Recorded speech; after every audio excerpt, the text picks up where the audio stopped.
નમસ્કાર બધાને. રકમ તમારી સ્ક્રીનની સામે છે અને તમે ધારો તો દાખલો જાતે ગણી શકો છો. બરાબર. હવે એમાં શું છે કે એક રિંગ છે, લખ્યું છે કે રિંગના કોઈ પણ બે બિંદુ, લખ્યું છે કોઈ પણ બે બિંદુ એટલે કોઈ પણ તમે આર્બિટ્રી પોઈન્ટ લઈને એના વચ્ચે શું કરવાનું છે, બે બિંદુ વચ્ચે બેટરી જોડતા કેન્દ્ર, જે રિંગનું કેન્દ્ર છે ત્યાં તમારે બી શોધવાનું છે. રકમ શું કહે છે? એક રિંગ છે, બરાબર. આર ત્રિજ્યાની ધારો કે રિંગ છે, આ આર ત્રિજ્યાની રિંગ છે, એના કોઈ પણ બે બિંદુ લઈ લેવાના અને એ બે બિંદુ વચ્ચે જોડવાની છે બેટરી. આ બે બિંદુ વચ્ચે બેટરી, સપોઝ કે એક બિંદુ લીધું એ, એક બિંદુ લીધું બી, તો બંને બિંદુ વચ્ચે જોડવાની છે વી. ધારો કે 20 વોલ્ટની બેટરી જોડી, તો ક્વેશ્ચન એમ છે, આપણને ખબર છે કે સીધી વાત છે ભાઈ કે બેટરીના કારણે શું થશે? કરંટ ફ્લો થશે. કરંટ ફ્લો થવાના કારણે આપણને ખબર છે કે રિંગમાંથી કરંટ ફ્લો થાય તો જો એના આટા એન હોય તો સૂત્ર શું આવશે? μ0ni/2r મુજબ એના કેન્દ્ર પર આપણને ચુંબકીય ક્ષેત્ર મળે. તો ક્વેશ્ચન એમ છે, આ કેન્દ્ર જે છે ત્યાં કેટલું ચુંબકીય ક્ષેત્ર હશે? સીધી વાત છે, બેટરી જોડી છે. ધારો કે બેટરીમાંથી આઈ જેટલો કરંટ ઉત્પન્ન થયો. કેટલો કરંટ ઉત્પન્ન થયો? આઈ જેટલો કરંટ ઉત્પન્ન થયો. આઈ જેટલો કરંટ આગળ વધશે, અહીંયા એ પોઈન્ટ પાસે આવશે. વિચારો, આવો દાખલો તમને ગણાવ્યો છે, ચેપ્ટર 3માં આવો દાખલો ગણાવ્યો છે કે આ પ્રમાણે કોઈ રિંગ હોય, એના તમને આ ખૂણો આપ્યો હોય, ધારો કે 30 ડિગ્રી, 60 ડિગ્રી, 120 ડિગ્રી, કોઈ પણ ખૂણો આપેલો હશે, તો એ અને બી વચ્ચેનો સમતુલ્ય અવરોધ શોધો.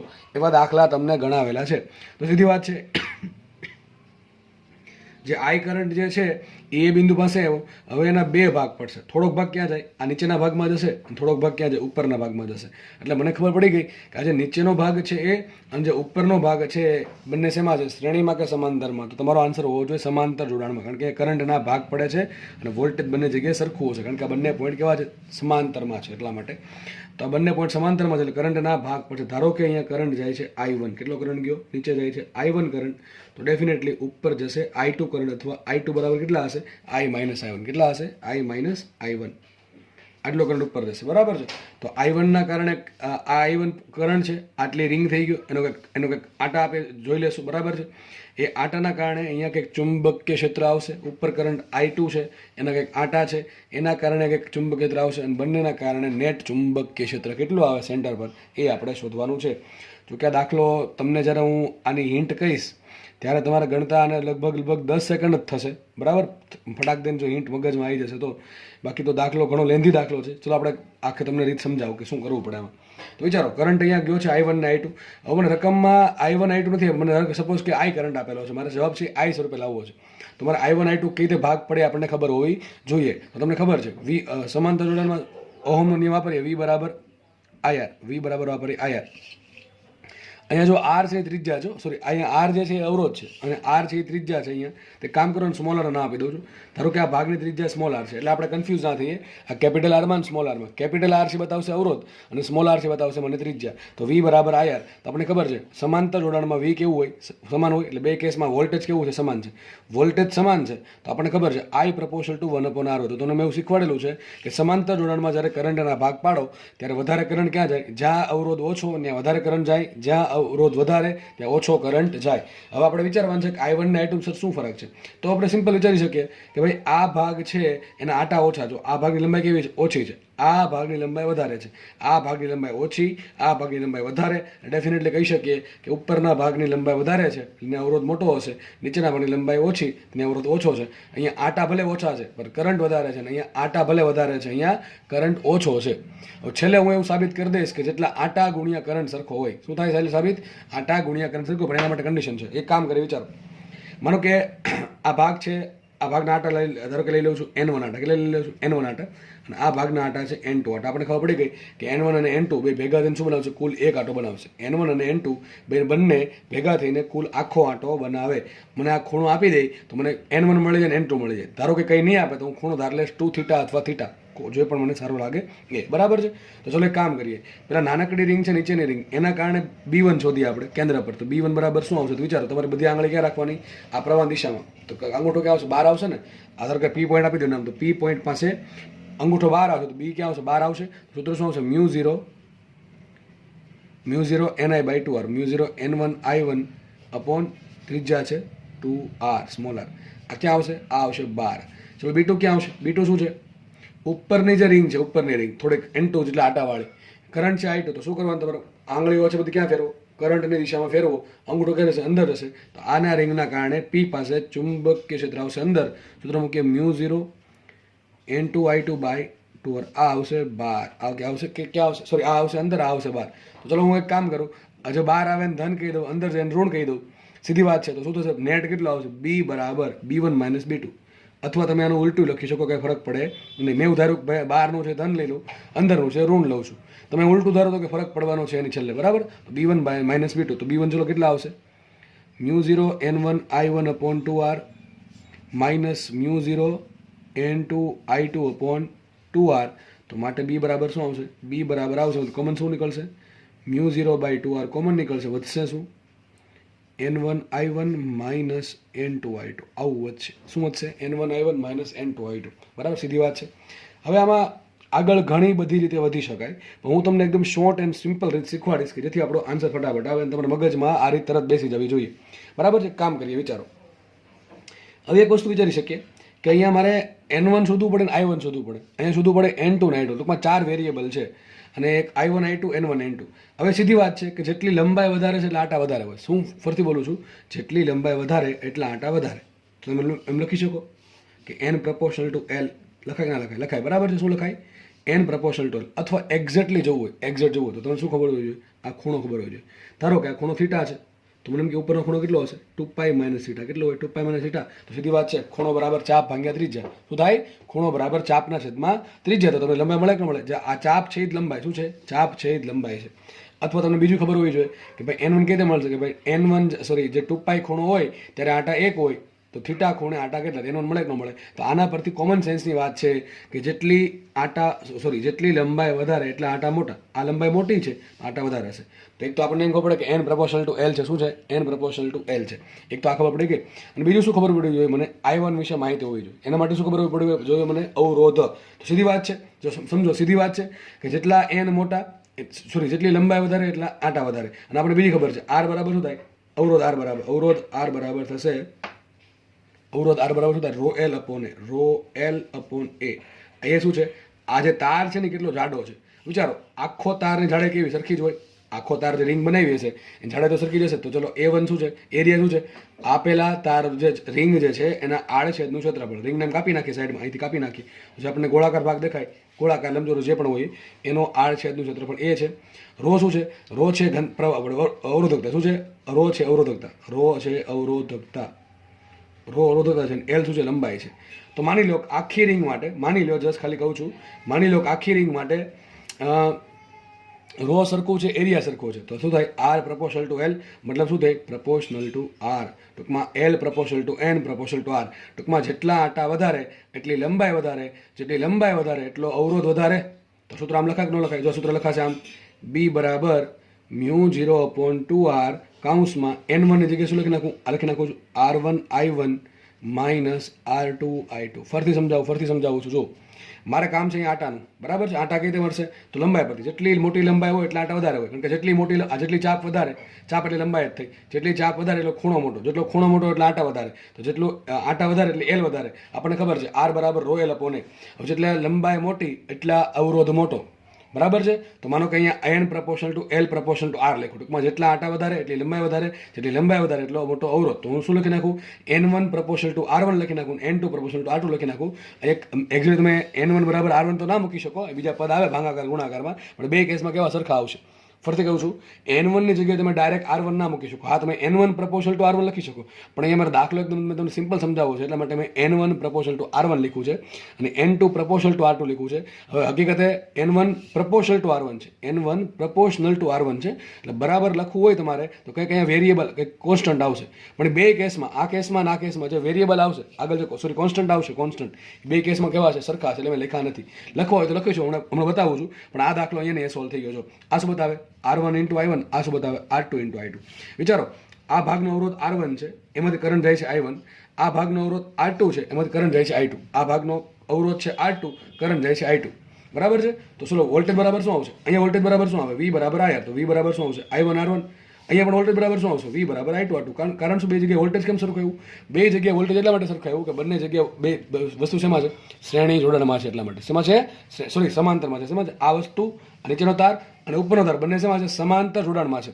જેટલું વોલ્ટેજ અહીંયા છે એટલું વોલ્ટેજ અહીંયા છે. તો કરંટ કેટલો મળ્યો આપણને? I1 મળ્યો, અવરોધ કેટલો મળ્યો? R1 મળ્યો, અને કરંટ કેટલો મળ્યો? I2, અહીંયા અવરોધ મળ્યો R2. તો I2 ઇન્ટુ R2 થશે વોલ્ટેજ V, અને I1 ઇન્ટુ R1 થશે વોલ્ટેજ V. તો બંને જગ્યાએ વોલ્ટેજ કેવું છે? સરખું છે. તો આપણે શું લખી શકીએ? I1 R1 બરાબર લખાય V, અને I2 R2 બરાબર લખાય V. તો V માઇનસ V બરાબર શું આવશે? 0. તો સાબિત શું થયું? સાબિત એવું થયું કે કેન્દ્ર પાસે ચુંબકીય ક્ષેત્ર 0 છે. મસ્ત આન્સર આવ્યો. મેં તમને કીધું હતું ને હિન્ટ આપીશ તમને, તો હિન્ટ આવી ગઈ. તો આ દાખલો ગણીને આપણને ખબર શું પડી? આમ તો તમને જોઈને જ ખબર પડી જવી જોઈએ કે આવું કેમ થાય છે, પણ તમને છેલ્લે ડિટેલમાં સમજાવું. તો મારી પાસે ઘણા કેસ આવું તો આપણે ઘણી વખત જોયું છે, પણ તમે વાલા અત્યાર સુધીમાં જે પણ દાખલા જોયા એમાં આવું જોયું છે. એક રિંગ હતી અને આ પ્રમાણે કરંટ થતો હતો. આખા ભાગમાં એક જ દિશામાં કરંટ હતો. અત્યાર સુધી આપણે એવું જોયું, અથવા દાખલા ચલો આવા જોઈએ આપણે. આવા ઘણા દાખલા જોઈએ આપણે, બરાબર? તમને ખબર હોવી જોઈએ. તો દરેકમાં જો કરંટ એક દિશામાં હતો, બરાબર? એક ધારો કરંટ થતો હતો. અહીંયા કરંટ સામસામો છે, એથી કરંટના ભાગ પડે. એક થોડો કરંટ આમ ગયો, થોડો કરંટ આમ ગયો. આ પહેલો કેસ છે આવો. બાકી શું? તો આપણે ઘણા દાખલા જોયા છે, બરાબર? કે ભાઈ સેન્ટરમાંથી અહીંયા કેટલું બી હોય? તો μ0 Ni/2R આપણે જોયું છે. પણ અહીંયા કરંટ એક ધારો હતો, એક ધારો કરંટ. અહીંયા કરંટના ભાગ પડતા નથી. પણ તમે કોઈ પણ બે બિંદુઓ છે બેટરી જોડશો, તમને ખબર છે કે ઉપરનો ભાગ અને નીચેનો ભાગ શેમાં આવશે? હંમેશા સમાંતરમાં જ આવે. બેટરી જોડશો એટલે શું થશે? કરંટના ભાગલા પડશે. થોડોક કરંટ જો અહીંયા શું તો કરંટ બધો ક્યાં? તો સમઘડી દિશામાં, સમઘડીમાં, અથવા બધો ક્યાં હોઈ શકે? વિષમઘડીમાં હશે. અહીંયા આપણે બધો દેખાય છે સમઘડીમાં જાય છે, પણ અહીંયા શું થયું? ઉપરનો કરંટ સમઘડી દિશામાં, નીચેનો કરંટ વિષમઘડી દિશામાં. તો આના કારણે થયું શું કે ભાઈ વચ્ચેનો જે પોઈન્ટ છે, સેન્ટર પોઈન્ટ, એકના કારણે ચુંબકીય ક્ષેત્ર અંદર તરફ આવશે ને એકના કારણે ક્યાં આવશે? બહાર. દેખાય છે? B1 આવ્યું બહાર તરફ, B2 આવ્યું અંદર તરફ. તો ચલો એક તો પાકું થઈ ગયું કે બેની બાદબાકી થશે. અને પાછું સૂત્ર જુઓ, B1 બરાબર શું આવ્યું? μ0 N1I1/2R. B2 બરાબર શું આવ્યું? μ0 N2I2/2R. હવે અહીંયા μ0 સરખા, આમાં μ0 સરખા, આમાં 2 સરખા, આમાં 2 સરખા. વધ્યું શું? N1I1, અહીંયા વધ્યું N2I2. હવે ધ્યાનથી સમજો, એક જ લીટીમાં સમજાવું મારે તમને. તો સમજો, અહીંયા આટા ઓછા છે. આટા ઓછા તો લંબાઈ ઓછી, લંબાઈ ઓછી તો અવરોધ ઓછો, અવરોધ ઓછો તો કરંટ વધારે. તો થયું એવું, આટા ઓછા થઈ ગયા, કરંટ વધી ગયો. ઉપર જો શું થયું? અહીંયા આટા વધારે છે એટલે લંબાઈ વધારે છે, લંબાઈ વધારે છે તો અવરોધ વધારે છે, અવરોધ વધારે છે તો કરંટ ઓછો છે. કારણ કે તમને ખબર છે સમાંતર જોડાણમાં જેમ અવરોધ વધારે એમ કરંટ ઓછો. તો ઉપરના ભાગમાં લંબાઈ વધારે છે તો અવરોધ વધારે છે, અવરોધ વધારે છે તો કરંટ ઓછો છે, કરંટ ઓછો છે તો ફરીથી બોલું છું, લંબાઈ વધારે તો અવરોધ વધારે, અવરોધ વધારે તો કરંટ ઓછો. હવે કરંટ ઓછો છે પણ આટા કેવા વધારે છે. તો થયું એવું, નીચેના ભાગમાં આટા ઓછા, કરંટ વધારે, ઉપરના ભાગમાં આટા વધારે, કરંટ ઓછા. તો બેનો ગુણાકાર જે છે ને, કરંટ કોનો ગુણાકાર? આટા ગુણ્યા કરંટ. તો અહીંયા ગુણાકાર થયું N2 × I2, અને ગુણાકાર થયું N1 × I1. બે કેવો આવશે? સરખો આવશે. બે કેવો આવશે? સરખો આવશે. તો અહીંયા N1 I1 અને N2 I2 પણ સરખા થયા, તો બેની બાદબાકી 0 આવે. છેલ્લો આન્સર 0 આવે. પરંતુ આમાં એક કન્ડિશન છે જે તમારે કોઈ દિવસ ભૂલવી નહીં. દરેક દાખલામાં આવું પોસિબલ નથી, વચ્ચે આન્સર 0 જ આવશે. તમને કહું છું, મોસ્ટલી 99% કેસમાં આન્સર 0 જ આવશે. તો કયા કેસમાં આન્સર 0 નહીં આવે? ચલો તમને કહી દઉં. વિચારો, અહીંયા મેં એવું ધાર્યું છે કે ચલો R proportional to L. શું ધાર્યું? આ બધું ક્યારે સાચું થયું? N proportional to L, L proportional to R. આવું સાચું ક્યારે થયું? અવરોધનું સૂત્ર આવે R બરાબર ρL/A. શું આવે? R બરાબર ρL/A. હવે આપણે એ એવું ધાર લીધું છે R proportional to L. તમે આવું ક્યારે લખી શકો? R proportional to L. તમે આવું તો જ લખી શકો તમને ખબર હોય કે બે કેસમાં, ઉપરના કેસમાં, નીચેના કેસમાં અવરોધકતા નીચે અને અવરોધકતા ઉપર બે જગ્યાએ કેવી સરખી હોય. અને બીજું, આડછેદનો એરિયા, અહીંયા જેટલો એરિયા છે એટલો જ એરિયા અહીંયા હોય તો જ લખી શકાય. તો અવરોધકતા વિચારો, આ બે તારમાં આખી જો રિંગ તો એક જ છે, અહીંયા આખી રિંગ કેવી? એક જ હતી. હવે રિંગ એક જ છે મતલબ શું થયો? એનું મટીરિયલ કેવું છે? સરખું હશે. આખી રિંગ એક છે, બેનો એરિયા કેવો છે? સરખો છે. રિંગનો જે નીચેનો, ઘણા કહેશે આ એરિયા, હું આ એરિયાની વાત જ કરતો, હું રિંગને કાપી નાખીએ આપણે તો નાનકડો જે એરિયા દેખાશે ને એની વાત કરું છું. તો રિંગ તો એકની એક જ છે. આપણે એને કોઈ પણ બે છેડા વચ્ચે બેટરી જોડી છે તો રિંગ એકની એક હોય, એટલે કે એરિયા બે કેસમાં સરખો હોય. અને બે કેસમાં, ઉપરના ભાગમાં અને નીચેના ભાગમાં રિંગનું મટીરિયલ સરખું હોય તો જ અવરોધકતા સરખી થાય. કારણ કે આપણે ખબર છે અવરોધકતા કેવી હોય, મટીરિયલ પર ડિપેન્ડ કરે. આખી રિંગ એક જ મટીરિયલની બનેલી હોય તો આખી રિંગમાં દરેક જગ્યાએ રો કેવું હોય? સરખું હશે. દરેક જગ્યાએ એ કેવું હોય? સરખું હશે. તો જ રો ટૂંકમાં તો જ વચ્ચેના ભાગમાં B0 આવે. તમને એમ કહી દઉં કે ભાઈ માનો કે આ કેસમાં ઉપરની રિંગ એલ્યુમિનિયમની બનેલી છે અને નીચેની રિંગ લોખંડની બનેલી, તો શું કરશો? તો આ સૂત્ર સાચું નથી. તો B બરાબર 0 નહીં આવે. કારણ શું? કારણ એ છે કે તો તમે R proportional શું લેવું પડે? ρL લેવું પડે. શું લેવું પડે? ρ × L લેવું પડે. ચલો બે કેસમાં એરિયા માનો સરખો છે તો R proportional to આવશે ρL. તો આખો દાખલો એ પ્રમાણે ગણવો પડે. આખો દાખલો એ પ્રમાણે ગણવો પડે. એમને ગણાવું છું. પણ અત્યારે આ કેસમાં આન્સર શું આવશે? 0 આવશે. આ કેસમાં શું આન્સર આવશે? 0 આવશે. સમજ પડે કે ન પડે? કારણ શું? કારણ એ છે કે અહીંયા રો સરખું છે, એ સરખું છે, તો આર પ્રપોઝલ ટુ એલ આવશે, એલ પ્રપોઝલ ટુ એન છે, અને એલ પ્રપોઝલ ટુ આર છે, તો એન પ્રપોઝલ ટુ લખાય આર. બરાબર. તમે સીધું N1 ની જગ્યાએ R1 લખી નાખ્યું. હકીકત સીધું લખાય નહીં. બરાબર. કારણ કે અમુક અમુક કોન્સ્ટન્ટ આવે જે મેં લીધા નથી. કારણ શું છે?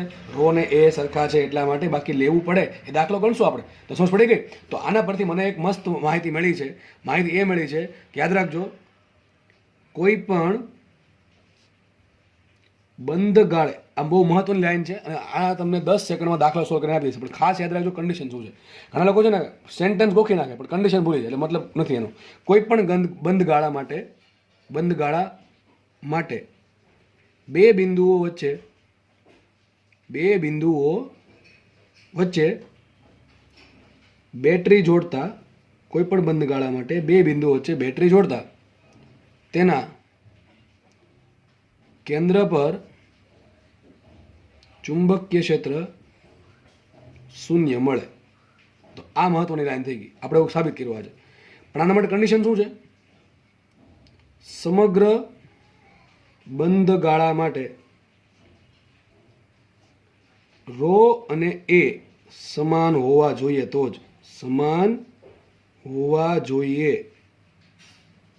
જ આવું સાબિત થશે. ચલો ખબર પડી ગઈ. તો આ લાઈન તમારા વાસ્યમાં વ્યવસ્થિત લખવાની છે. અને આવો દાખલો ભવિષ્યમાં પૂછવાનો, માનો કે જીમાં કે નીટમાં, તો તમારે આન્સર ટીક કરવાનું છે 0. પણ ખાસ જોઈ લેવાનું એક વસ્તુ કે રિંગના આખા ભાગનું, રિંગ અથવા જે પણ વસ્તુ આવશે હમણાં, એનું મટીરિયલ સરખું છે કે નહીં, એટલે કે રો સરખું છે કે નહીં, અને એરિયા સરખો છે કે નહીં. એરિયા કેવો છે? આડછેદનો એરિયા. વાળો હોય, વાળો કોઈ પણ વાયર છે, બરાબર છે, વાળો કે વાયર, બરાબર. એનો જે આડછેદનો એરિયા કોને કહેવાય? તો સાઈડમાંથી તમને જે દેખાય ને એરિયા, એને કહેવાય એરિયા. તો એ આખો સરખો છે કે નહીં, અથવા રો સરખો છે કે નહીં, એ ખાસ જોઈ લેવાનું, બાકી નહીં થાય. બરાબર. ઓકે, આપણે આગળ વધીએ. જુઓ, ચલો નેક્સ્ટ દાખલો ગણીએ આપણે. દાખલો શું કહે છે? જો એક ચોરસ છે, માનો કે L લંબાઈનો ચોરસ લઈ લઈએ. L લંબાઈનો ચોરસ છે, એના કોઈ પણ બે છેડા, ધારો કે આ બે છેડા લઈ લઉં છું. આ બે છેડા વચ્ચે બેટરી જોડી, મેં શું કર્યું? બેટરી જોડી દીધી. તો ક્વેશ્ચન એમ છે, આ જે પોઈન્ટ વચ્ચેનો પોઈન્ટ, ચોરસનું જે કેન્દ્ર છે, ત્યાં તમારે ચુંબકીય ક્ષેત્ર શોધવાનું છે. આવડે કે ના આવડે? ચલો વિચારીએ આપણે. દાખલો ગણીને જોઈએ. તો શું કરવું પડે? ધારો કે અહીંથી આઈ કરંટ ઉત્પન્ન થયો. સેમ આગળ રીત કરી એ જ વસ્તુ. અહીંથી આઈ કરંટ ઉત્પન્ન થયો, અહીંયા આઈ કરંટ આવશે. હવે જો આઈ કરંટ આવ્યો તો એને બે ભાગ પડશે, એક ઉપરનો ભાગ, એક નીચેનો ભાગ. ઉપરનો ભાગ અને નીચેનો ભાગ શેમાં છે? સમાંતરમાં. શેમાં છે? સમાંતરમાં છે. હવે કરંટના મારે ભાગ પાડવા પડે. ચલો કરંટના ભાગ પાડશું આપણે. તો વિચારો શું કરવું પડશે કરંટના ભાગ પાડવા માટે? તો સીધી વાત છે, હું એવું માની લઉં છું કે આખા ચોરસનું મટીરિયલ સરખું છે. શું માની લઉં છું? આખા આ ચોરસ ભાગ આટલો છે. આ ચોરસ જે 4 વાયર છે, એમાં ઉપરના 3 વાયર અને નીચેનો 1 વાયર. આ 3 વાયર શેમાં થાય? શ્રેણીમાં થાય. શેમાં થાય? શ્રેણીમાં થાય. ઉપરના 3 વાયર શ્રેણીમાં થાય અને નીચેનો 1 વાયર સમાંતરમાં થાય. બરાબર કે નહીં? આ 3 વાયરો જે સમતુલ્ય આવશે, એની સાથે 1 વાયર સમાંતરમાં થશે. તો ક્વેશ્ચન એ છે, કેન્દ્ર પાસે ચુંબકીય ક્ષેત્ર કેટલું? તો શું કરવું પડે? આજે કરંટ આઈ છે ને, અમારા ભાગ પાડવા પડે. થોડો કરંટ જાય ઉપરના ભાગમાં, થોડો કરંટ જાય નીચેના ભાગમાં. ચલો કેટલો કરંટ જાય આપણે ફટાફટ શોધી નાખીએ. બરાબર. તો વિચારશું આપણે શું કરશું. તો આવો દાખલો તમને ગણાવ્યો છે. માનો કે ચુંબકીય ક્ષેત્ર શોધવાનું છે, મને ઘડીક ભૂલી જાઓ. તમને પ્રશ્ન એમ પૂછાણો કે આ પોઈન્ટ એ છે ને આ પોઈન્ટ બી છે, એ બી વચ્ચેનું સમતુલ્ય શોધો. તો આવો દાખલો તમને ચેપ્ટર 3માં ગણાવ્યો છે. આવો દાખલો ચેપ્ટર 3માં ગણાવ્યો છે કે એ પોઈન્ટ અને બી પોઈન્ટ વચ્ચેનો સમતુલ્ય અવરોધ કેટલો હશે. તમને ગણાવ્યું હતું કે એક એલ નંબરનો વાયર છે, જેનો કુલ અવરોધ R છે. હવે આ એલ નંબરના વાયરને જો આપણે ચોરસમાં વાળવામાં આવે તો એ અને બી વચ્ચે કેટલો અવરોધ હશે, એ આપણે દાખલો ગણાવ્યો છે સમતુલ્ય શોધવાનો. તો માની લઉં છું કે માનો કે આ એક નાનકડો ભાગ છે ને, આ ભાગ, એનો અવરોધ R છે. કેટલો છે? R છે. તો આ ભાગ લંબાઈ L છે, એનો પણ અવરોધ R થશે, અને આ ભાગ છે એનો અવરોધ પણ R થાય. તો વિચારો ઉપરનો કુલ કેટલા ભાગ? ઉપરના 3 ભાગ છે, R R R. એનો ભેગો કેટલો અવરોધ થાય? 3R થાય. ઉપરના ભાગનો અવરોધ થાય 3R, અને નીચેનો વાયર તો એક જ છે, એનો અવરોધ પણ કેટલો થશે? R થાય ને. કારણ કે મેં એવું ધારી લીધું છે કે L લંબાઈમાં અવરોધ R છે. માની લો કે L લંબાઈમાં અવરોધ R છે, તમે કોઈ પણ ધારી શકો. તો આનો અવરોધ R R R. તો ત્રણેય શેમાં છે? કારણ શું? ધારો કે અહીંથી I1 કરંટ જાય છે, અહીંથી કેટલો જશે? I1 જ જાય. અહીંથી કેટલો જાય? I1 જ જાય.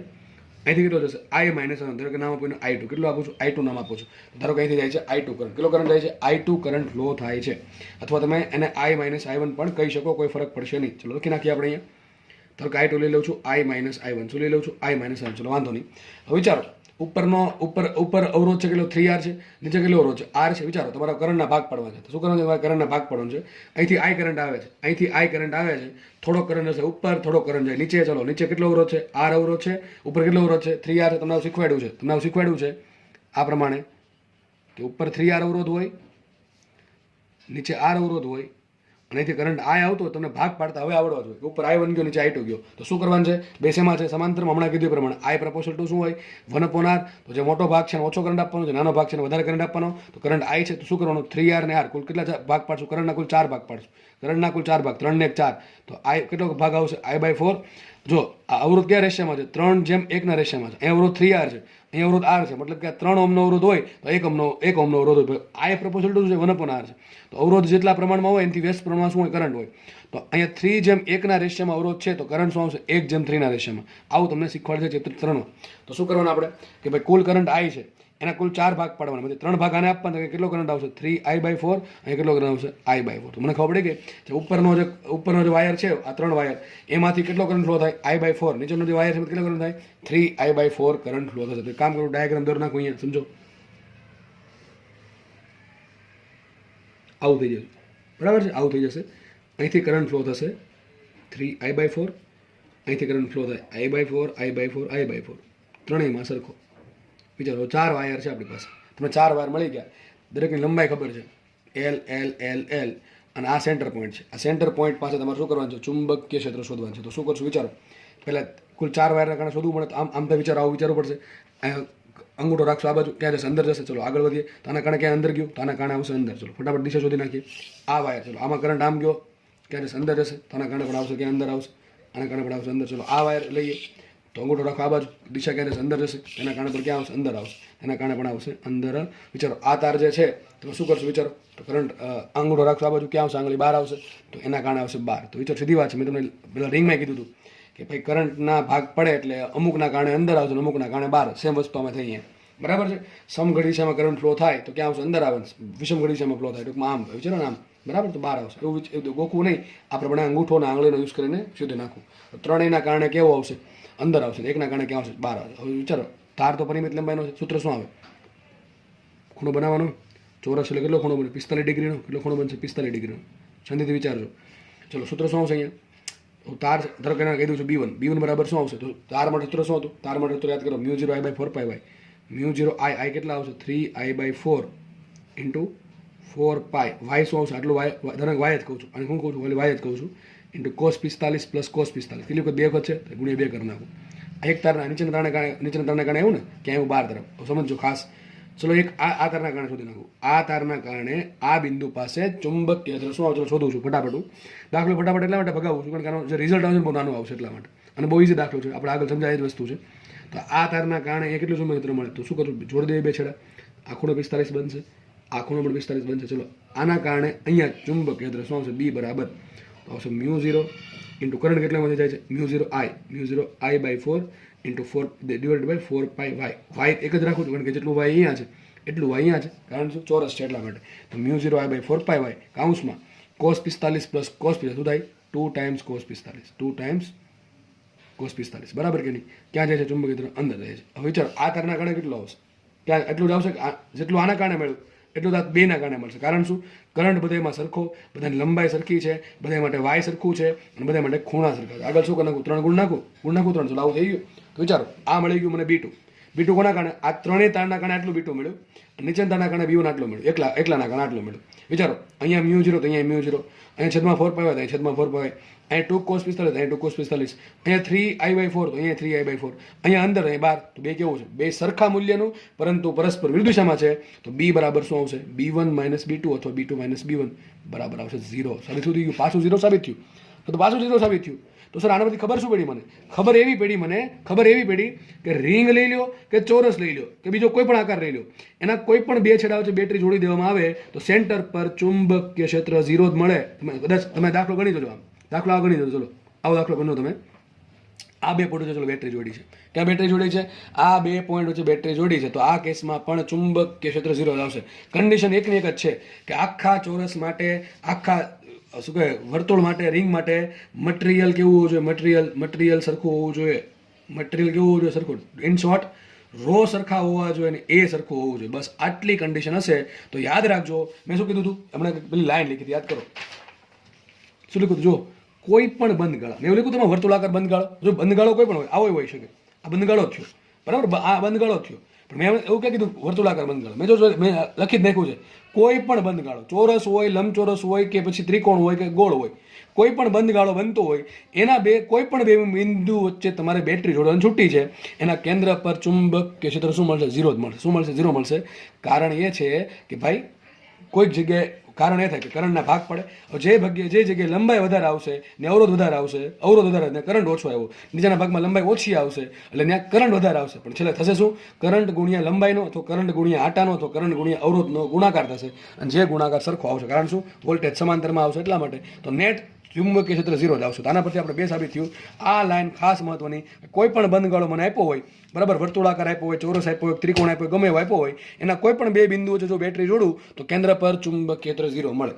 પરંતુ કન્ડિશન એક જ છે, ખાસ યાદ રાખજો, બંધગાળા માટે રો અને એરિયા સમાન હોવો જોઈએ. એરિયા કયો? આડછેદનો એરિયા. જે તાર વાપરો છો, જે વાયર વાપરો છો, બરાબર છે, એના માટે એરિયા સરખો હોવો જોઈએ, મટીરિયલ સરખો હોવો જોઈએ બધી જગ્યાએ, તો જ આવું થશે, બાકી થશે નહીં. ચલો, તો તમને બીજા દાખલા હોમવર્કમાં આપો. માનો કે તમને આ દાખલો પૂછવાનો રકમમાં, એક ચોરસ છે અને આ બે પોઈન્ટ વચ્ચે બેટરી જોડી દીધી, અને માનો કે ચોરસનું બધી જગ્યાએ મટીરિયલ સરખું છે, આ બધા માટે એરિયા સરખો છે. સેન્ટર પર ચુંબકીય ક્ષેત્ર કેટલો આવશે? ઝીરો આવશે. કેટલો આવે? ઝીરો આવે. કેટલો આવે? ઝીરો આવે. તો માનો કે તમને રકમ આવી આપી છે, હમણાં કીધું એ પ્રમાણે કે આ ચોરસ છે, રકમ આવું આપ્યો છે, આપેલ એલ લંબાઈના ચોરસ માટે તેના કોઈ પણ બે બાજુઓના મધ્ય બિંદુઓ પર બેટરી જોડવામાં આવે તો ચોરસના કેન્દ્ર પર ચુંબકીય ક્ષેત્ર શોધો. અને બીજી કોઈ ચોખવટ નથી પાડી તો યાદ રાખજો, રો ને એ સરખા લઈ લેવાના. આ તમને એમ કે ઉપરના ભાગ માટે રો આટલો છે, નીચેના ભાગ માટે રો આટલો, તો પછી ચુંબકીય ક્ષેત્ર ઝીરો ટીક કરીને નહીં આવતા, તો દાખલો ગણવો પડે. તો શું કરવાનું? રો પરથી, એ પરથી, એલ પરથી અવરોધ સુધી નાખવાનો. આ ભાગ ઉપરના ભાગનો અવરોધ મળી જાય, નીચેના ભાગનો અવરોધ મળી જાય. અવરોધ મળે એટલે તમને પ્રવાહ મળી જાય, બરાબર છે. પ્રવાહ મળે એટલે દાખલો સોલ્વ થઈ જાય. મેન કામ તો એ જ છે, અવરોધ શોધવાનું, બરાબર. રો અલગ અલગ આપે તો પ્રવાહ શોધવો પડે આપણે, અવરોધ શોધવાનું, અવરોધ પરથી પ્રવાહ શોધવાનું, બરાબર કે નહીં? જે વસ્તુ આપી છે પ્રવાહ મળી જાય આપણને, તો સૂત્ર આપણે ખબર, સૂત્ર મૂકવાની કિંમત, એટલે આપણો દાખલો આરામથી સોલ્વ થઈ જશે. પણ એવું તમને બહુ ઓછું કરશે. એવું આપે તો મેં કીધું પ્રમાણે કરવાનું. તો ટૂંકમાં આ દાખલાનો આન્સર શું આવશે? અત્યારે ઝીરો. હું માની લઉં છું કે દરેક કેસમાં અત્યારે જે પણ તમને ભણાવું છું એ દરેક કેસમાં રો અને એરિયા સમાન છે. બધામાં કેવા છે? સમાન છે એવું માની લઉં છું. સમાન છે એવું તમને આપેલું છે, માની લો. તો આ ચલો, આમાં એક ત્રિકોણ આપ્યો છે, રકમ તમને આવી, એક ત્રિકોણ છે, બરાબર, કોઈ પણ ત્રિકોણ છે, એના આ બે બિંદુઓ છે બેટરી જોડે, તો સેન્ટર પર ચુંબકીય ક્ષેત્ર કેટલું છે? ઝીરો હશે. કેટલો છે? ઝીરો. કારણ શું? રો એ સમાન છે. ચલો, આ ત્રિકોણ આ પ્રમાણે આપ્યું, બેટરી આ પ્રમાણે, ચલો જોડવાની કીધી, ચલો ટૂંકમાં બે પોઈન્ટ આ પ્રમાણે છે, તો બેટરી આ પ્રમાણે જોડશો તો શું થશે? ઝીરો થશે. શું થાય? ઝીરો આન્સર આવે. ટૂંકમાં 100 વાતની એક વાત મગજમાં રાખવાનું, બંધગાળામાં કોઈ પણ બે બિંદુ વચ્ચે બેટરી જોડું તો સેન્ટર પર ચુંબકીય ક્ષેત્ર ઝીરો આવે. કન્ડિશન હંમેશા યાદ રાખવી, કન્ડિશન એક જ છે કે આખો જે મટીરિયલ છે એ સરખું હોવું જોઈએ અને એરિયા સરખો હોવો જોઈએ. ચલો, મોટા ભાગે એરિયા સરખો આપે, પણ ઘણી વખત તમને મટીરિયલ બદલાઈ નાખે કે ઉપર ભાઈ એલ્યુમિનિયમ છે, નીચે લોખંડ છે કે નીચે સ્ટીલ છે કે એવું કરી નાખે, તો પછી રો બેનું અલગ અલગ થઈ જાય, અને રો અલગ અલગ થાય તો બાદબાકીનો આન્સર ઝીરો નહીં આવે. જો રો અલગ અલગ થયું તો બાદબાકીનો આન્સર ઝીરો નહીં આવે, બરાબર કે નહીં? ઓકે, એટલે દાખલા આપણે એવું જોઈ લઈએ કે એમાં આપણને અલગ અલગ અવરોધ આપ્યો શું કરવું પડે, ચલો એ સમજી લઈએ, ફટાફટ જોઈએ. તો આ બધા કેસમાં શું આન્સર આવશે? Zero, zero, zero. આવું તમને કોઈ પણ દાખલો આપી દે, આન્સર ઝીરો આવશે. મગજમાં શું રાખવાનું? બંધગાળો બનવો જોઈએ. એવું નહીં ખાલી આટલો ભાગ કાપી નાખું, આટલો ભાગ કાઢી નાખું તો પછી સર્કિટ કમ્પ્લીટ નહીં થાય, તો કરંટ ફ્લો નહીં થાય. સમજ પડે કે ન પડે? તો મને આમ આપવું પડે. જો આમ આપ્યું હોય ખાલી, મને કે આ બે દાખલા ફરક શું, મને એ દાખલો આવો આપ્યો, ચલો આગળ આ દાખલાઓ આપણે ગણ્યો છે, તમને ક્વેશ્ચન શીખવાડ્યો છે મેં કે એક સમબાજુ ત્રિકોણમાંથી આ પ્રમાણે કરંટ વહેતો હતો, સેન્ટર પર ચુંબકીય ક્ષેત્ર કેટલું? આમાં આન્સર ઝીરો નહીં આવે ભાઈ, આમાં આન્સર ઝીરો નહીં આવે. કારણ શું? આમાં એક દિશામાં કરંટ ફ્લો થાય છે. અહીંયા તો કરંટના ભાગ પડશે. થોડોક ધારો કે કરંટ અહીંયા આવશે, થોડો કરંટ અહીંયા જશે, અને એક કરંટના કારણે પ્લસ મળશે એટલે કે અંદર જશે, એક કરંટના કારણે બહાર જશે, એના કારણે નેટ ઝીરો થશે. પણ અહીંયા તો બધાના કારણે એક જ દિશામાં જાય છે. એટલે બે દાખલામાં બહુ જમીન આસમાનનો ફરક છે. અહીંયા કરંટ એક જ દિશામાં ફ્લો થાય છે, જ્યારે અહીંયા કરંટના ભાગલા પડે છે. કરંટના ભાગલા પડશે તો એક થોડો કરંટ સમઘડીમાં વહે, થોડો કરંટ વિષમ ઘડીમાં વહે. બેના કારણે ચુંબકીય ક્ષેત્ર અંદર બહાર આવે, નેટ ઝીરો થઈ જશે. નેટ ઝીરો થઈ જશે જો રો અને એ સમાન હોય તો. એટલે આ બે દાખલામાં ખાસ ભૂલ કરવી નહીં. ઘણા પેલો નિયમ અહીંયા લાગુ પાડી દે. મેં શું કીધું હતું? એક શબ્દ અમે શબ્દ યાદ રાખો, મારા શબ્દ યાદ રાખો. શું કીધું મેં? કોઈ પણ બંધ ગાળાના બે છેડા વચ્ચે બેટરી જોડવામાં આવે તો, આપણે બેટરી નથી જોડે, સીધું તમને કરંટ આપ્યો છે, બરાબર છે, સીધી કોમન સેન્સની વાત છે. દરેક જગ્યાએ બીના કારણે શું થાય? આના કારણે બી બાર આવશે, આના કારણે બી બાર આવે, આના કારણે બી બાર આવે, ત્રણેયના કારણે બી બાર આવે છે. નેટ કેટલું છે? બાર આવશે. આમાં શું થાય? એકના કારણે અંદર આવે, એકના કારણે બહાર, એટલે નેટ ઝીરો થાય છે. તો ખાસ યાદ રાખવું, બરાબર? ગોખવું નહીં, સમજવું. આપણે દાખલો જોઈએ બીજો એક. ચલો, માનો કે તમને દાખલો રકમમાં આપ્યો, ચલો કે ભાઈ એક રિંગ છે, આ પ્રમાણે રિંગ આપેલી છે, તો બસ આટલું જ કીધું છે, બીજું કંઈ છે નહીં આમાં, કે આ અહીંથી કરંટ આ આવે. ટૂંકમાં આખું આખી આપી દીધી છે. ક્વેશ્ચન આ સિમ્પલ આટલો છે કે આપેલી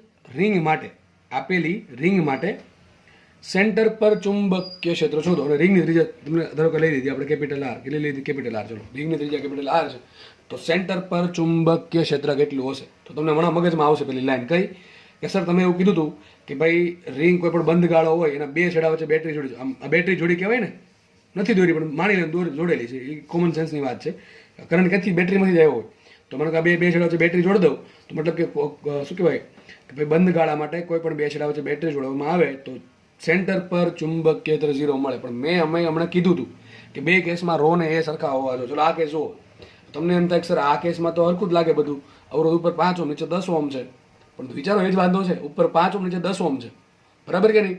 તો થાય એવું જો, શાંતિથી સમજો, તમને કોમન સેન્સ પરથી ખબર પડી જશે કે બે કેસમાં રો સરખા છે કે નહીં. આમાં મને રકમમાં જ કીધું કે રો અલગ અલગ છે કે રો સરખા છે, પણ મારે વિચારવા છે કે બે કેસમાં રો સરખા થઈ શકે કે ના થઈ શકે. ઉપરની અડધી રિંગ અને નીચેની અડધી દેખાય છે ને, એક અધવચ્ચે જો બેટરી જોડી, કારણ કે આ વ્યાસ છે ને, મેં બેટરી ક્યાં જોડી છે? એક્ઝેક્ટલી સેન્ટર પોઈન્ટ પર. આ એના જે સેન્ટર પોઈન્ટ છે વ્યાસ, ત્યાં બેટરી જોડેલી છે. તો ઉપરની અડધી રિંગ, નીચેની અડધી રિંગ. તો વિચારો તો, માનો કે બે માટે રો સરખા હોય, ચલો એરિયા તો સરખો જ હશે, એરિયાની કંઈ ચોખ્ખો નથી પડે, માની લો કે એરિયા સરખો છે, બરાબર, એરિયા સરખો માની લઉં છું. પરંતુ બની શકે કે ભાઈ ઉપરનો રો નીચેનો રો અલગ અલગ હોઈ શકે. કેમ હોઈ શકે? કારણ કે અવરોધ અલગ અલગ આપ્યા. હું ચેક કરી લઉં. ચલો સૂત્ર શું આવશે? આર બરાબર રો એલ અપોન એ. શાંતિથી વિચારજો, ઉપરની અડધી રિંગ છે, નીચેની અડધી રિંગ છે. મને એમ કે બે માટે લંબાઈ કેવી છે? બે માટે લંબાઈ કેવી છે? સરખી છે. ઉપરની જેટલી લંબાઈ છે એટલી જ લંબાઈ નીચેની છે, તો બે માટે લંબાઈ તો સરખી થઈ ગઈ. તો જો વિચારજો, બે માટે લંબાઈ કેવી થઈ ગઈ? સરખી થઈ ગઈ. આગળના કેસમાં શું હતું? આમ હતું, આ પ્રમાણે દેખીતી વાત હતી કે લંબાઈ ઉપર લંબાઈ નીચે અલગ અલગ હતી. એટલે અહીંયા આપણે શ્યોર નતા, પણ અહીંયા તો હું કહી શકું બે જગ્યાએ લંબાઈ અડધી અડધી રિંગ છે, તો બે જગ્યાએ લંબાઈ કેવી સરખી છે. ચલો લંબાઈ સરખી થઈ ગઈ. હવે જો આ કેસમાં રો ને એ સમાન હોય, આપણે અત્યારની જે કન્ડિશન હતી એ કે રો ને એ સમાન હોવા જોઈએ, તો ચુંબકીય ક્ષેત્ર 0 આવે. પણ અહીંયા સૂત્ર શું આવ્યું? અવરોધ આર બરાબર રો એલ અપોન એ. બે કેસમાં ઉપર નીચે લંબાઈ સરખી છે. હવે જો આ કેસમાં રો ને એ સમાન હોય, તો ચલો રો સમાન, એલ સમાન ને એ સમાન, તો બે કેસમાં ઉપર નીચે અવરોધ સરખા હોવા જોઈએ. તો એ સર અહીંયા તો અવરોધ 5 ઓહમ છે, અહીંયા તો અવરોધ 10 ઓહમ છે. ઉપર લંબાઈ જેટલી છે એટલી જ લંબાઈ નીચે છે, તો પણ અવરોધે સરખા હોવા જોઈએ. પણ અહીંયા તો આપણને અવરોધ અલગ અલગ આપ્યા છે. અવરોધ અલગ અલગ આપ્યા છે, ધેટ મીન્સ કે બે કેસમાં રો ને એ અલગ અલગ હશે. બંને કેસમાં શું હશે? અવરોધ અલગ અલગ હશે. સોરી, રો ને એ અલગ અલગ હશે. તો આપણી કન્ડિશન કઈ હતી પેલી કે બંધ ગાળાના કોઈ પણ બે બિંદુ વચ્ચે બેટરી જોડું તો ચુંબકીય ક્ષેત્ર સેન્ટર પર 0 મળે, પણ રો ને એ સમાન હોય તો. પરંતુ આ કેસમાં રો અને એ સમાન નથી, રો અને એ અસમાન હોઈ શકે. કેવું હોઈ શકે? અસમાન હોઈ શકે. બરાબર છે? અસમાન એટલા માટે હોઈ શકે કારણ કે એની આર બરાબર રો એલ અપોન એ. ચલો બેની લંબાઈ અડધી અડધી છે, તો લંબાઈ તો સરખી થઈ ગઈ. રો ને એ સરખા હોય તો અવરોધ સરખો થવો જોઈએ, પણ અહીંયા અવરોધ સરખો નથી, અલગ અલગ છે. મતલબ કે અહીંયા રો અને એ અસમાન છે, તો સેન્ટર પર ચુંબકીય ક્ષેત્ર 0 નહીં આવે. ચુંબકીય ક્ષેત્ર 0 ક્યારે આવે? રો ને એ સમાન હોય તો. આઈ થિંક તમને આઈડિયા ક્લિયર થઈ ગયો છે. સર તો દાખલો ગણવો કેમ? બહુ ઇઝી દાખલો છે. ચલો શું કરવું પડે વિચારો. તમે વિચારો, તમને જાતે જ આઈડિયા આવી જશે. તો તમને એ ખબર પડે કે રો ને એ અસમાન છે, તો આપણે શું કરશું? કંઈ નહીં, કરંટના ભાગ પાડી દેશું. થોડો કરંટ ઉપર જાય, થોડો કરંટ નીચે જાય, બરાબર. તો આપણે ટૂંકમાં 0 ટીક નહીં કરીએ. શું કરશું? આપણે આ કેસમાં 0 ટીક નહીં કરીએ. 0 સિવાયનો શું આન્સર આવે એ તમને દાખલો ગણાવો, બરાબર. તો વિચારો, એ જે કરંટ આવ્યો, થોડો કરંટ ઉપર ગયો, થોડો કરંટ આ પ્રમાણે ગયો, કરંટના ભાગ પડ્યા. આ કરંટ ક્યાં ફ્લો થયો? સમઘડી. આ કરંટ ક્યાં ફ્લો થયો? વિષમઘડી. દેખાય ને, આ ઊંધું ચાલે, વિષમઘડી, આ સમઘડી. અને પછી અહીંયા આ કરંટ આવી ગયો. બે અવરોધ શેમાં છે? સમાંતરમાં છે, શ્રેણીમાં? સમાંતરમાં છે. સમાંતરમાં છે તો શું કરીશું? કરંટના ભાગલા પાડીશ. કેટલા ભાગ પાડવાનું? માનો કે આ 5 છે, આ 10 છે, તો કુલ ભાગ પાડી દો. કંઈ ખબર ન પડે, 15 ભાગ પાડી દેવાના. બાકી વિચારો, આ 1:2 કહેવાય. શું કહેવાય? 1:2. આ 1 હોય તો 2 હોય, આ 5 હોય તો 10 હોય, બરાબર કે નહીં? તો કુલ ભાગ પાડવાનો 3 ભાગમાંથી 2 ભાગ આને આપવાનો, 1 ભાગ આને આપવાનો. એમ ખબર નથી પડતી તો કંઈ નહીં, 5 ને 10 15, કુલ 15 ભાગ પાડી દો. એક ભાગ કેટલો આવશે? I/15 આવે. કુલ 15 ભાગ પાડી દો. હવે શું કરવાનું? ઉલટું આપવાનું. આને 10 ભાગ આપવાના, 5 ભાગ આપવાના. કારણ શું? સમાંતરમાં I proportional to R હોય. તો ચલો આને કેટલો કરંટ મળશે? આને કરંટ મળશે, ચલો કહી દઉં I1 બરાબર ને I2 બરાબર. તો પહેલા શું કરું? બેને I/15 આપી દેવાના. હવે આને કેટલા ભાગ આપવાના? 10 ભાગ આપવાના. આને આપવાના 15 ભાગ, સોરી 5 ભાગ. કેટલા આપવાના? 5 ભાગ. ઓકે. તો શું આવશે અહીંયા? 2I/3. કેટલો આવે અહીંયા કરંટ? 2I/3 કરંટ ઉપર જાય અને નીચે જશે I/3 કરંટ. સીધી વાત છે. તો ઉપર કેટલો કરંટ ફ્લો થશે? અહીંયા જશે 2I/3 કરંટ, અહીંયા જશે I/3 કરંટ. સીધી વાત છે, બરાબર.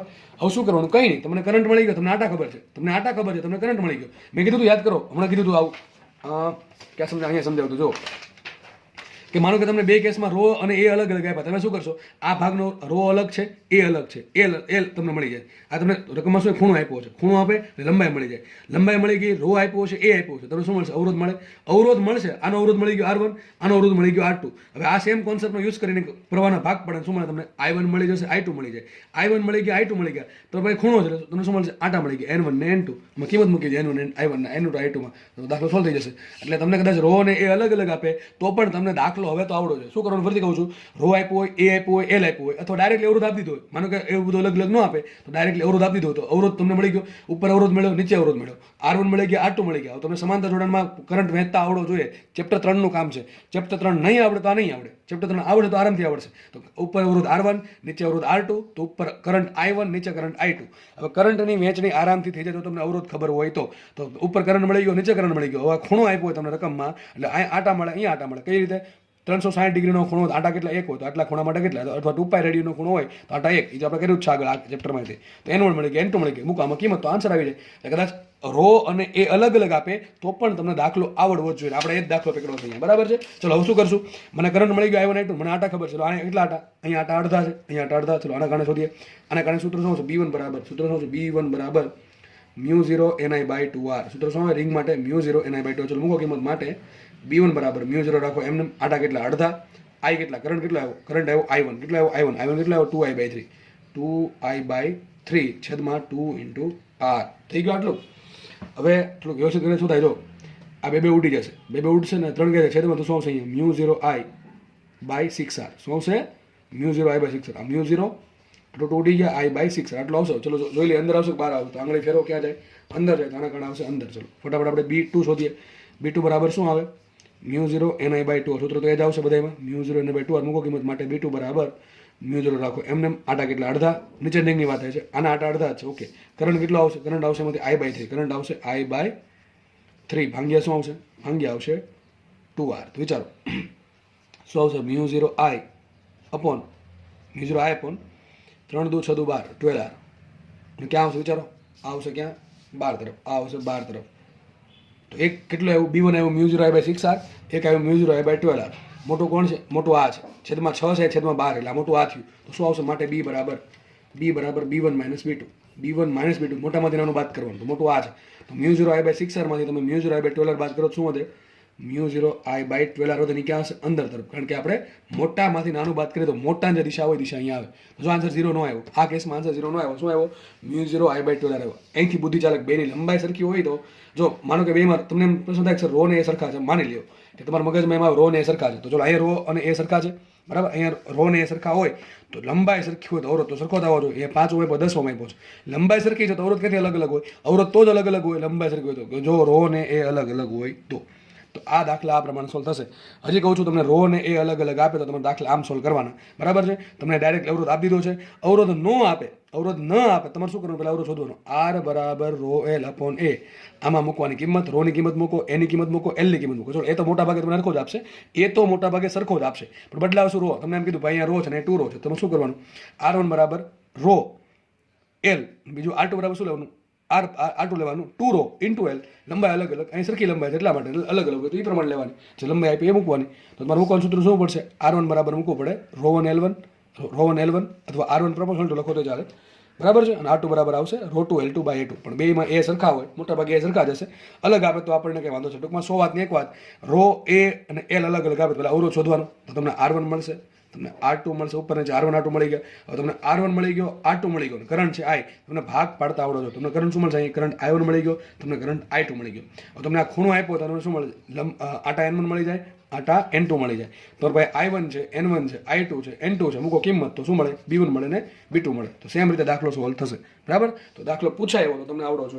એક દાખલો તો તમને હોમવર્કમાં આપું તો એ લખ્યું છે હોમવર્ક, મને યાદ આવ્યું. તમારે શું કરવાનું છે? આ દાખલો બેઠો બટ એક કામ કરજો, તમે છે ને 15 ઓહ્મ લઈ લીધો. શું લીધો? 15 ઓહ્મ. કરંટ I, નીચે 10 ઓહ્મ, ઉપર 15 ઓહ્મ. આ દાખલો સોલ્વ કરજો, બરાબર છે? કરંટ કુલ I છે, સેમ આકૃતિ છે, બસ ખાલી એક જ અલગ વસ્તુ છે. કરંટ જે અવરોધ જે 5 ઓહ્મનો હતો એની જગ્યાએ 15 ઓહ્મનો છે. નીચે 10 ઓહ્મનો જ રાખજો, બરાબર છે. આનો આન્સર શું આવે તમારે જાતે વિચારવાનું છે. સેન્ટર પર ચુંબકીય ક્ષેત્ર કેટલું હશે? પહેલી વાત તો 0 નહીં હોય, બરાબર, કારણ કે લંબાઈ સરખી છે છતાં અવરોધ અલગ છે, એટલે રો ને એ અલગ આવે, અને રો ને એ અલગ હોય તો સેન્ટર પર બી 0 મળે નહીં. આ વસ્તુ હંમેશા ખાસ યાદ રાખવી, ખાસ, બરાબર.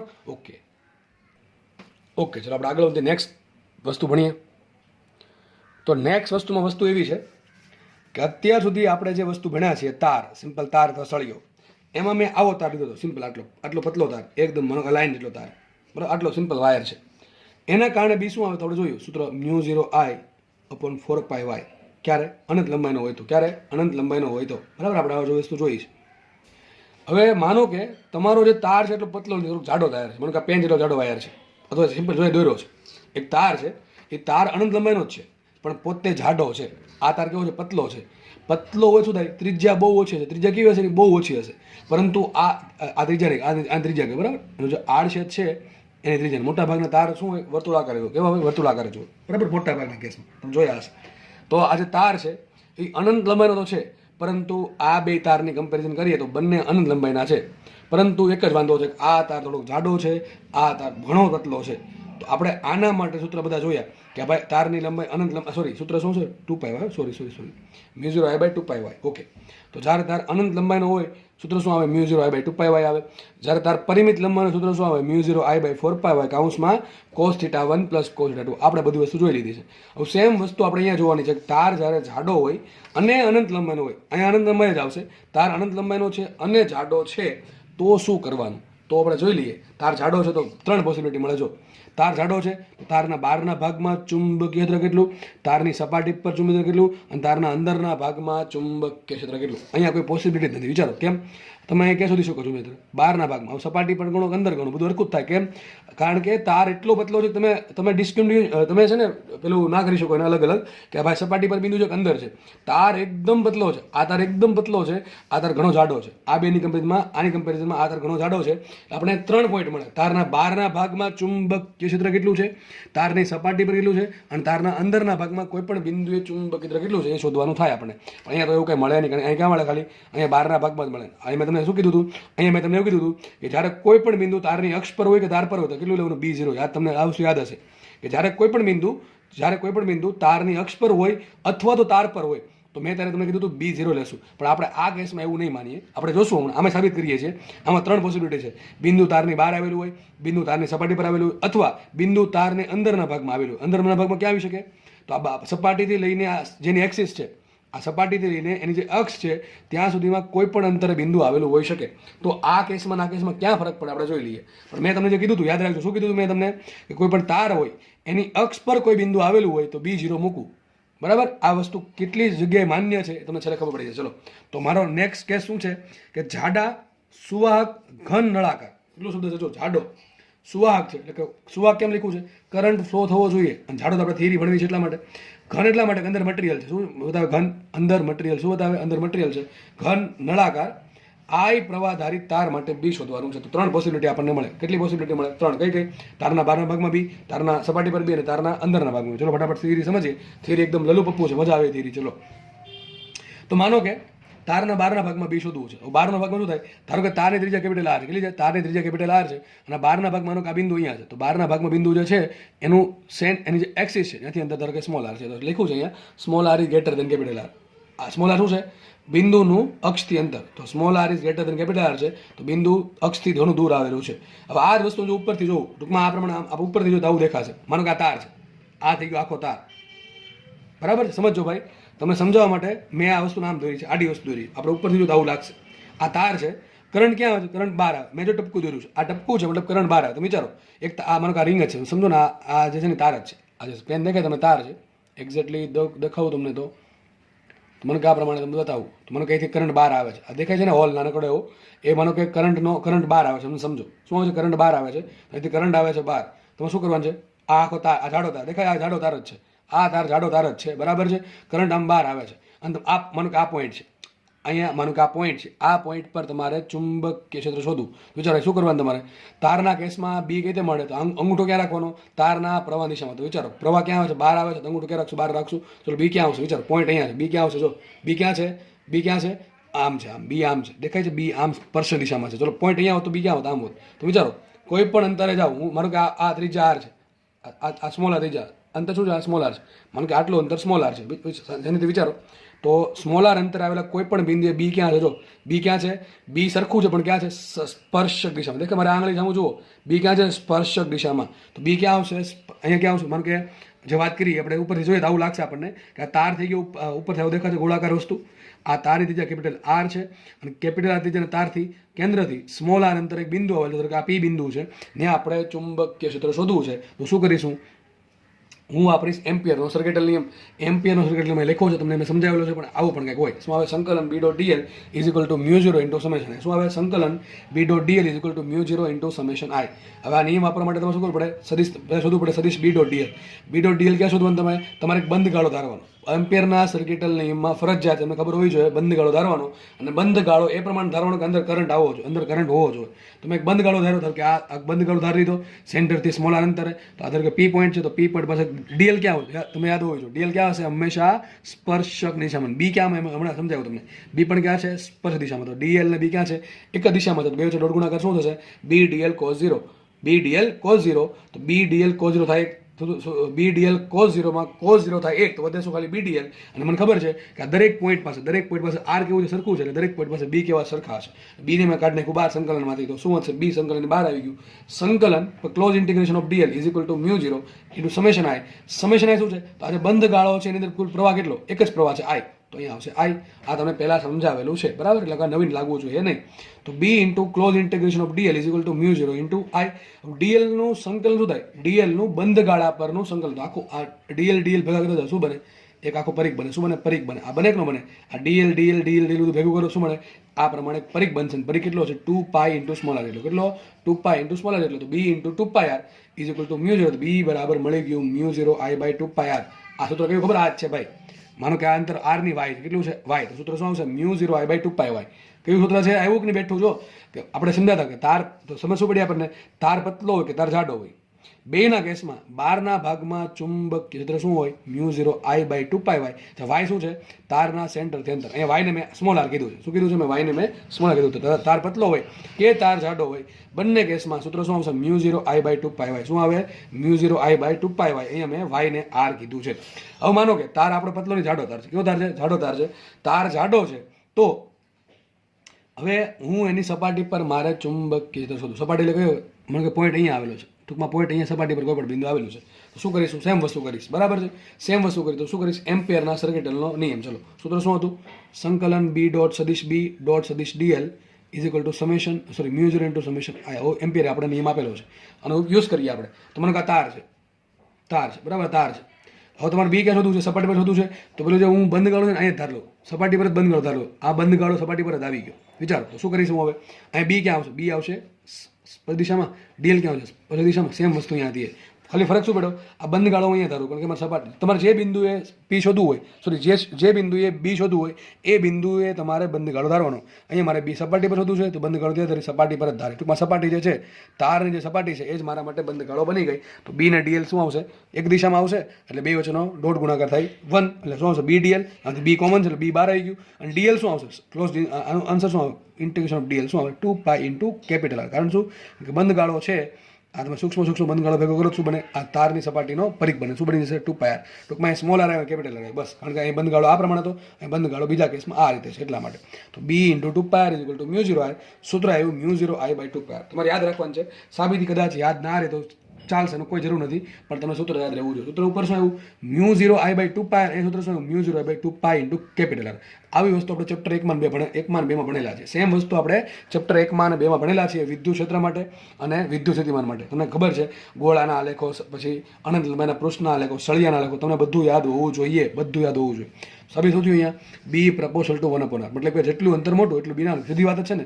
સૂત્ર શું હતું? બી બરાબર mu 0 I by 2 pi y. તો B proportional to 1 upon R. મતલબ શું કહે? તમે તારથી જેટલા દૂર જાઓ એટલું બી ઘટતું છે. સીધી વાત છે. તમે તારથી જેટલા દૂર હશો એટલું બી ઘટે. બાકી તો વિચારો ને, એક તાર હોય અને તારનું બી જે છે એ વાય પર ડિપેન્ડ જ ન કરે, મતલબ તાર ગમે એટલો દૂર હશે આપણને એમાં બીની અનુભૂતિ થાય, પણ એવું હોતું નથી. જેટલો તાર દૂર હશે એટલું બી ઓછું હશે, જેટલો તાર દૂર એટલો બી ઓછું, કારણ કે બી પ્રપોઝલ ટુ 1/r વાય અથવા બી પ્રપોઝલ ટુ 1/r. અહીં સૂત્ર શું આવ્યું? બી બરાબર μ0I/2πr. કેવું થઈ ગયું? અચળ થઈ ગયું. કેવું થઈ ગયું? અચળ. ટૂંકમાં સપાટી પર બી કેવું અચળ હોય? અહીંયા જેટલું આર વધશે એટલું બી ઘટે. આ પ્રમાણે બે તાર છે, બે તારમાં કરંટ સરખો છે, પણ એક તારની ત્રિજ્યા ઓછી છે ને એક તારની ત્રિજ્યા વધારે છે. મતલબ કે જે તારની ત્રિજ્યા ઓછી હશે એની સપાટી પર બી વધારે હશે, અને જે તારની ત્રિજ્યા વધારે હશે ત્યાં બી ઓછું હશે. ટૂંકમાં જેટલો જાડો તાર એની એટલું આર મોટું, જેટલું આર મોટું એની મતલબ સમાન પ્રવાહ માટે જેટલો તાર મોટો એટલે જેટલો તાર જાડો એની ત્રિજ્યા વધારે એટલે બી ઓછું. ટૂંકમાં જાડા તાર માટે બી કેવું ઓછું હોય, સપાટી પર બી કેવું ઓછું હોય, જો સરખો પ્રવાહ હોય તો. હવે લાસ્ટ વાત કરીએ કે ભાઈ અંદરના ભાગમાં પોઈન્ટ આવ્યો તો શું કરવાનું? તો માનો કે આ આખો તાર, આટલો તાર છે, આખો તાર છે, મારે આ પોઈન્ટ પાસે બી શોધવું છે. આ પોઈન્ટ પાસે આ આખો તાર હતો, મારે આ પોઈન્ટ પાસે બી શોધવું. તો શું કરીશું?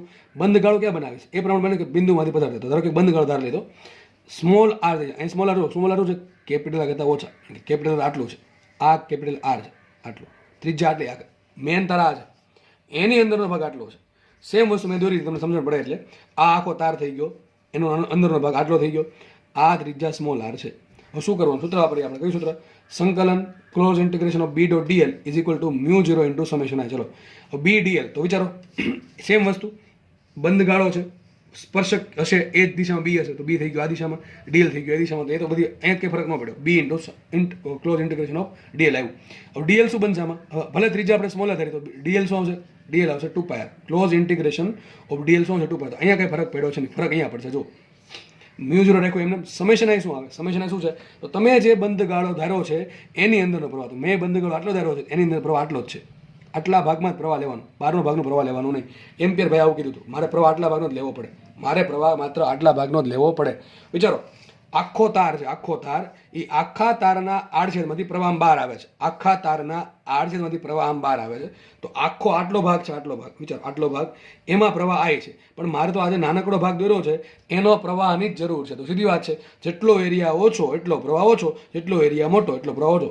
વિચારો આખી જે આ પેન છે એમાં માનો કે આટલા ભાગમાંથી આય કરંટ બહાર આવે, આખા ભાગમાંથી આય કરંટ બહાર આવે છે, માનો કે નાનકડો જો હોલ છે એમાંથી કેટલો કરંટ બહાર આવે, એના ભાગમાં કેટલો કરંટ આવે? સીધી વાત છે, જેટલો મોટો એરિયા એટલો મોટો કરંટ. તો ચાલો આખો ભાગ છે એનો એરિયા કેટલો? πr². તો πr² ભાગમાં કરંટ આય હોય તો જે નાનકડો ભાગ છે કયો? વિચારો સ્મોલ આ ત્રિજ્યા એરિયા, એનો એરિયા શું હોય? πr². એ ભાગમાં કરંટ કેટલો? ધારો કે આ નાનકડા ભાગમાં કરંટ કેટલો છે? I' છે, તો I' બરાબર શું આવશે? πr² ભાગમાં કરંટ આય હોય તો πr² ભાગમાં કરંટ કેટલો? તો πr² into I divided by pi into capital R² શું આવશે? R² into I by R². મને I' મળી ગયા, R² into I by R². વિચારો મારો જે સૂક્ષ્મ ભાગ છે, માનો કે આટલો ભાગ છે, એમાં કરંટ ફ્લો થાય છે I'. તો મને મળી ગયું. ગાઉસિયન પ્રૂફ માટે આ તમે સોલ્વ કરી નાખ્યું. ક્લોઝ ઇન્ટિગ્રેશન ઓફ સદિશ બી ડોટ ડીએલ શું આન્સર આવ્યો? બી ઇન્ટુ 2πr અને μ0 into summation I. Summation I શું લેવાનું? તમે જે બંધ ગાળો ધાર્યો છે એની અંદરના ભાગનો પ્રવાહ કેટલો કરવા આવશે? આટલો આવશે. R² into I by R². તો R² into I by R². તો સૂત્ર આવી ગયું આટલું. વિચારો બી કરતા બનાવશું આપણે, આ 2π છેદમાં જવા દે. એ વિચારો અહીં સ્મોલ આર છે, અહીંયા સ્મોલ આરનો વર્ગ છે, તો અહીંયા સ્મોલ આર વધે અને છેદમાં આવશે કેપિટલ આર. તો હું એક કામ કરું, આને લખાય આમ, તો બી બરાબર આવશે μ0I into 2πr into small R by capital R. વિચારો હવે અહીંયા સ્મોલ આર વધ્યો, ઉપર વધ્યો, અહીંયા R² છે ને મેં આમ લખ્યું R ઇન્ટુ આર. આવું કેમ લખ્યું? જો આ સૂત્ર હમણાં આવ્યું હતું, આ ક્યાં આવ્યું હતું? સપાટી પર. તો બી આ ક્યાં મળે? અંદરના ભાગમાં. અંદરના ભાગમાં બી કેટલું હોય? તો μ0I ઇન્ટુ 2π, એટલે આ કેટલું મળ્યું? સપાટી પર. સપાટી પર જે બી હોય એને તમે સ્મોલ આર વડે ગુણો, કેપિટલ આર વડે ભાંગો. આવી વસ્તુ તમને ચેપ્ટર 1માં શીખવાડેલી છે. ક્યાં શીખવાડેલ છે? વિદ્યુત ક્ષેત્રમાં શીખવાડી છે. કયા સૂત્રમાં? એ તમારે જાતે વિચારવાનું છે. ગોળો આવે કે નક્કર ગોળો આવે કે પોલો ગોળો આવે કે તકતી આવે કે શું છે, એ તમારે વિચારવાનું છે ભાઈ જાતે. બરાબર છે કે ભાઈ તકતીની પેલી સમતલ, બરાબર, સમતલીય પૃષ્ઠ આવે જો તો તમને ખબર છે સિગ્મા બાય એપ્સિલોન 0. તો આવું ક્યાં શીખવાડું? યાદ રાખજો. તો મને સાબિત શું થયું કે જે ગોળ જે તાર છે એના અંદરના ભાગમાં બી કેટલું હોય? તો સપાટી પર જેટલું બી હોય એને હું સ્મોલ આર વડે ગુણું અને કેપિટલ આર વડે ભાંગું, તો મને શું મળે? અંદરના ભાગમાં બી મળી જાય. સૂત્ર શું હશે? μ0IR upon 2πr². તો જો લખ્યું સૂત્ર, અંદરના ભાગમાં બી કેટલું હશે? તો સપાટી પર જેટલું બી હોય ઇન્ટુ શું કરો? Small R into capital R. Small R નાના હશે ને કેપિટલ આર મોટા હશે. કોને લાગુ પડે? અંદરના ભાગને લાગુ પડે છે. ભાઈ સાબિત શું થયું? જો μ0 સરખા I સરખા 2πr² વધુ શું? I. તો અહીંયા બી પ્રપોર્શનલ ટુ આર આવ્યો. શું આવ્યું? બી પ્રપોર્શનલ ટુ આર આવ્યું. છેલ્લી વાત, માનો કે તમારા પોઈન્ટ પર આ પોઈન્ટ કેવો થાય, અક્ષ થાય ને, આ શું થઈ ગયું, તારની અક્ષ પર ચુંબકીય ક્ષેત્ર કેટલું વિચારો. તાર આપણે આ સ્મોલર ક્યાંથી માપીએ છીએ, તારની અક્ષથી. હવે તારની અક્ષનું તારની અક્ષથી અંતર કેટલું, 0. તો મૂકો અહીંયા 0, તો 0 મૂકો શું છે, બી અક્ષ પર આવી જાય 0. યાદ કરો, મેં હમણાં કીધું હતું, યાદ કરો, તમને આવું શીખવાડ્યું હતું મેં, ક્યાં પેજ ગયું, અહીંયા છે. આવું શીખવાડ્યું હતું કે જ્યારે કોઈ પણ બિંદુ તારની અક્ષ પર આવ્યો તો બી 0 હોય. મેં તમને કીધું યાદ રાખી લો, તમને સાબિતી આપીશ. એ સમય આજે આવી ગયો છે, સાબિત થઈ ગયું. જો અહીંયા હવે તારની અક્ષ આવી ક્યાં હોય, તારની અક્ષ આવી તારના અંદરના ભાગમાં. હવે તારના અંદરના ભાગમાં સૂત્ર શું આવે, μ0I 2πr × r/r. હવે r શું છે, અક્ષથી અંતર. હું એમ કહું અક્ષનું અક્ષથી અંતર કેટલું, 0. તો સ્મોલ r બરાબર 0 મૂકો, તમને શું મળે, અક્ષનું સૂત્ર મળે. તો અક્ષ પર કેટલો આવે, 0 આવે. યાદ રાખો. તો તાર જાડો હોય કે તાર પતલો હોય, સાબિત શું થયું, સાબિત એવું થયું કે તાર પતલો હોય કે તાર જાડો હોય એની અક્ષ પર બી 0 જ આવશે. તાર જો પતલો હોય, હવે તાર ખૂબ જ પતલો છે તો એની અક્ષ છે એ જ એની સપાટી બને. તાર ખૂબ જ પતલો છે તો એની જે અક્ષ છે, વિચારો આ અક્ષ કે સપાટી કેવું થાય, સરખું. તો પતલા તાર માટે, એકદમ પતલા તાર માટે એની અક્ષ પર અથવા એની સપાટી પર બી કેટલું હોય, 0 હોય. પરંતુ જાડા તાર માટે માત્ર ને માત્ર એની અક્ષ પર જ બી 0 હોય, એની સપાટી પર બી 0 નો કેટલો એની સપાટી પર બી હોય, μ0I/2πr હોય. અંદરના ભાગમાં કેટલું, r વડે ગુણો, r વડે ભાંગો. બહારના ભાગમાં કેટલું, કેપિટલ R બરાબર મૂકી દો સ્મોલ r. તો શું મળી ગયું, બહારના ભાગમાં. ટૂંકમાં એક સૂત્ર યાદ રાખો તો બધા મળી જાય. સપાટી પર કેટલું, μ0I/2πr. અંદરના ભાગમાં કેટલું, સ્મોલ r વડે ગુણો, કેપિટલ R વડે ભાંગો તો મળી જાય. અને બહારના ભાગમાં કેટલું, આ કેપિટલ R છે એટલે કે શું મૂકી દો, સ્મોલ r મૂકી દો, તમને શું મળી જાય, બહારના ભાગનું સૂત્ર મળી જાય. 3 સૂત્ર અહીં લખ્યા છે. જુઓ જાડા તાર માટે સાબિત શું છે, આપણે બધું સાબિત કર્યું. હું ધારો તો તમને ખાલી આટલું ગોખાઈ નાખત, પણ એવું મેં કર્યું નથી. મેં તમને દરેકની સાબિતી આપી છે. તો સાબિત એવું કર્યું આપણે, જાડા તાર માટે અંદરના ભાગમાં બી કેટલું આવે, તો મારે યાદ રાખવાનું છે આ સપાટી પર બી કેટલું હોય, μ0I/2πr. μ0I/2πr. આ તાર આ પ્રમાણે છે, આ તારમાંથી કરંટ ફ્લો થાય છે I, અને ત્રિજ્યા r છે, બરાબર. તાર છે માની લો, ત્રિજ્યા r છે. તો સૂત્ર શું આવશે સપાટી પર, μ0I/2πr. હવે અંદરના ભાગ માટે શું કરવું, અંદરના ભાગ માટે સ્મોલ r વડે ગુણો, કેપિટલ R વડે ભાંગો. તો મને શું મળે, સૂત્ર મળી ગયું અંદરના ભાગનું. અને બહારના ભાગ માટે શું કરું, કેપિટલ R બરાબર શું મૂકી દો, સ્મોલ. આ બધું સાબિત કર્યું છે, આ બધું સાબિત કર્યું છે, પછી આપણે તમને શીખવાડું છું આ, બરાબર કે નહીં. તો મને સૂત્ર 3 મળી જાય. તો સાબિત શું થયું, અહીંયા બી પ્રપોર્શનલ ટુ r. ટૂંકમાં અંદરના ભાગમાં જેમ r વધે એમ બી વધે. સીધી વાત છે, અક્ષ પર બી કેટલું હોય, લખીને અહીં લખ્યું છે, બી અક્ષ પર કેટલું હોય, 0 હોય.